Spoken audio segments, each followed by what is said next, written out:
امام حسین ابن علی علیہ السلام کے حوالے سے کہ ان الحسین مصباح الہدی وسفینۃ النجات. اس پر آپ جتنا بھی غور کرتے ہیں آپ کو نئے معانی، نئے مفاہیم اور شعور اور عقل کے نئے افق کھلتے نظر آتے ہیں. چونکہ نبی کریم خاتم الانبیاء ہے، اس لیے ہونا یہ چاہیے کہ نبی پر ہدایت ختم ہو جائے.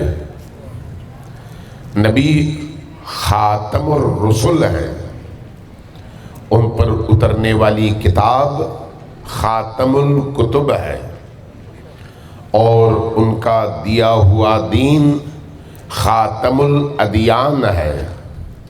یعنی دین بھی اس پر ختم، نبوت بھی اس پر ختم، اور کتابوں کے نزول کا سلسلہ بھی اس پر ختم. لیکن وہی رسول فرما رہے ہیں کہ اگر تم ہدایت کی راہ پر قائم رہنا چاہو تو حسین کا دامن تھامو، اور اگر طوفانوں میں نجات پانا چاہو تو تمہیں کوئی کشتی نہیں ملے گی کشتی حسین کے علاوہ. یہ نہیں کہا کہ مجھ سے عامل ہو، یہ نہیں کہا کہ میرا جو بھی نام لے اس کو پکڑ لو.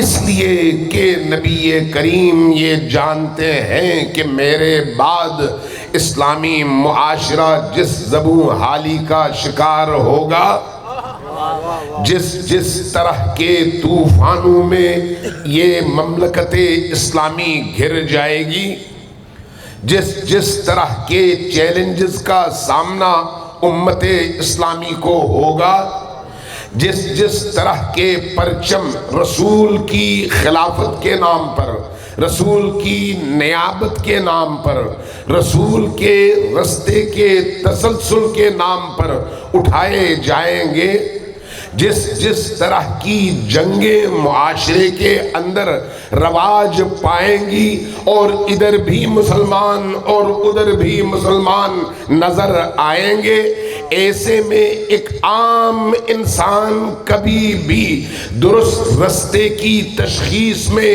کامیاب نہیں ہو سکتا جب تک اس کے سامنے ایک انمول مینارِ ہدایت اور مینارِ نور کھڑا نہ ہو.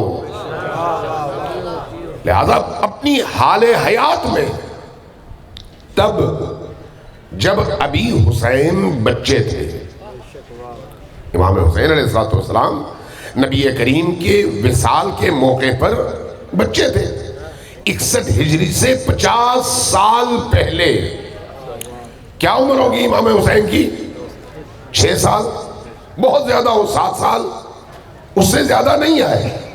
یعنی ایک ایسا بچہ جس کی عمر 10 سال سے کم ہے، ایک ایسے بچے کا ہاتھ تھام کر، اپنی گود میں اٹھا کر، اپنے کندھوں پر اٹھا کر دنیا کو بتا رہے ہیں کہ ایک وقت آئے گا جب تمہارے سامنے راہیں متعدد ہوں گی اور ہر رستہ ہدایت کا رستہ کہلوایا جائے گا.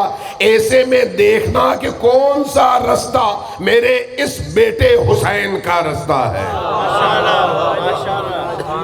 اور صرف اس رستے پر چلنا نہیں بلکہ جب چلو گے تو پھر ان تمام طوفانوں سے نجات بھی پا جاؤ گے اور مجھ تک بھی پہنچ جاؤ گے.